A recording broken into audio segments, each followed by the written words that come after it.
זכית להצצה יוצאת דופן לחיים על ספינת קרב. השבוע נתנו את המצלמה הקטנה שלנו למפקדה של אחת ממכונות המלחמה המתקדמות ביותר של צה"ל, ספינת הטילים אחי חרב. אז איך מתגברים על בחילות וטלטולים, ואיך נראה חילוץ מלב ים סוער? הנה השבוע של הבחורים מהסטיל.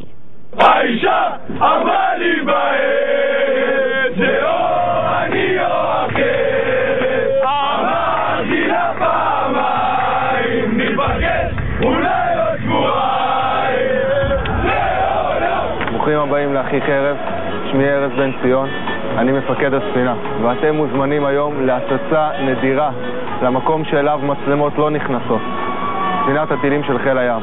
אני השארתי בבית אישה בחודש תשיעי, כרגע עצרים כל 30 דקות, אז זה בסדר, נקווה שהיא תחזיק מעמד. קדימה, שים לדרך. נתק חבל חרטום. אוקיי, כל המנועים מונעים, האם רשאי פיקודים? רשאי פיקודים. רוץ. צוות מפקד, בוקר טוב, סקירת מצב. יצאנו לים, שקים, מקלעים, פרוקים, מסורים, למעט סודרי הירי, שיהיה לכולם הפלגה מוצלחת.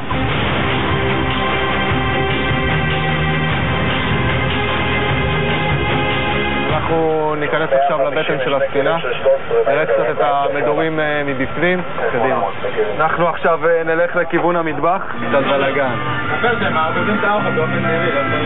החוויות של המטבח הם בעיקר בים גבוה. כמו שאתם רואים, את המטבח הזה הוא מאוד קטן, וכשהספינה מטלטלת 2 ו3 מטר גלים, כל הנושא הזה של הבישול הופך להיות מאוד מאוד קשה. צוות מפקד, מסוק נכנס. בחילוץ אדם כלי שיט זה משהו שיכול לקרות רק על ידי מסוק. יאללה, לעמדות, לרד, המסוק נכנס.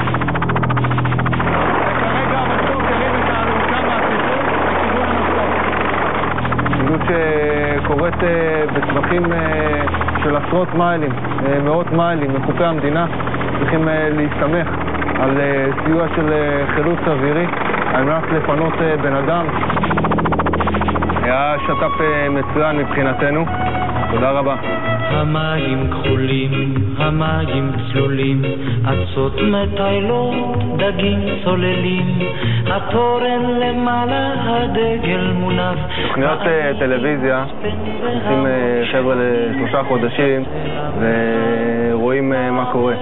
אנחנו חיים 3 שנים בתוך מדורים קטנים, ואצלנו זה השגרה. פוק, בואו תספר לחבר'ה בבית משהו. בכל יחידה קרבית אחרת, לכל אחד יש את הנישה שלו, יש את החדר שלו. או אין לך חדר שלך. יש לך את החדר שלך עם עוד 20 אנשים שזה החדר שלהם. זה כמו אוהל בטירונות, אבל אתה חווה את זה 3 שנים. זה הארונות שלנו, כולם נראים אותו דבר. פה אנחנו שמים בעיקר את המצעים שלנו. כמה מיטות מחוברות בשרשראות כי הן פשוט מהתקרה. כל דבר פה בעצם אנחנו מנסים לשמור על זה שזה לא יעוף, כמו למשל השלטים פה שמצאנו להם שיטה עם סקוץ'. אם אתה רוצה פרטיות, איפה אתה הולך לשירותים? אין פרטיות. פרטיות זה משהו שהוא מאוד קשה בסביבה. שוטי ספינתי. בצהריים השולחן משמש כמקום לאכול בו, ובערב כווילה לבן אדם לישון בו. גם ניתן כדובה שיכולה להיות.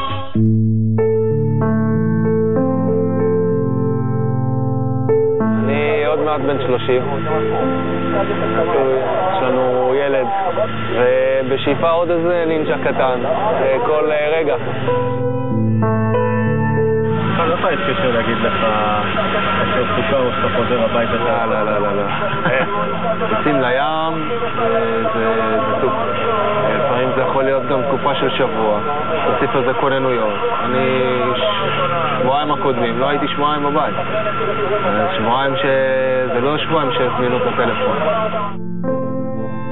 זה עמיק, מרכז ידיעות הקרב. קצין נשק כיוון המטרה. כל לפעולה רטוב. 2 פגזים לטיווח, מעסיק! 2 לטיווח, מעסיק! עומד ליפול. הגבול הימי הוא פשוט גבול שלא מסורטט בקו. אין חומת לבנים, אין גדר. זה דבר מסובך. בדרך הים אפשר להוביל על כלי שיט אחד כמות תחמושת ועמלה שאי אפשר להוביל בכמה שנים במנהרות. דופן שמאל, כיוון המטרה!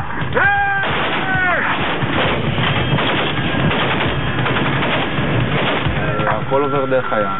זה צריך להתחיל ולהיגמר, וזה שאנחנו דואגים שזה יעבור בשקט. כל החישות בים. בגלל שפוסידון שומע ששורקים בים, הוא חושב ששורקים לבנות שלו.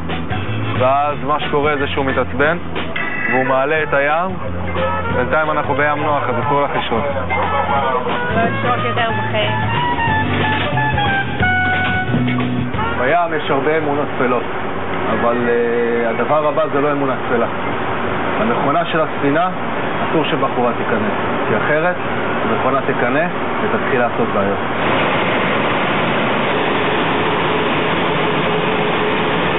כל התקשורת מתבצעת באמצעות סימני ידיים ופרצופים. בואו נותן לנו דוגמה, אתה מדבר עם אחד המכונאים, אומר לו לבדוק את הגנרטור. איתנו ברגע 270 שמים?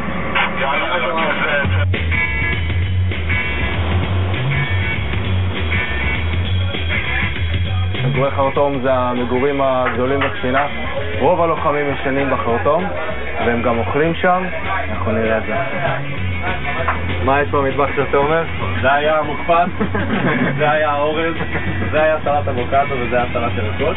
אם יש ים גבוה ואתה יודע שאתה הולך לא לשמור את הארוחה בפנים, אז עדיף לו דברים מטובלים שגם יקבעו בדרך.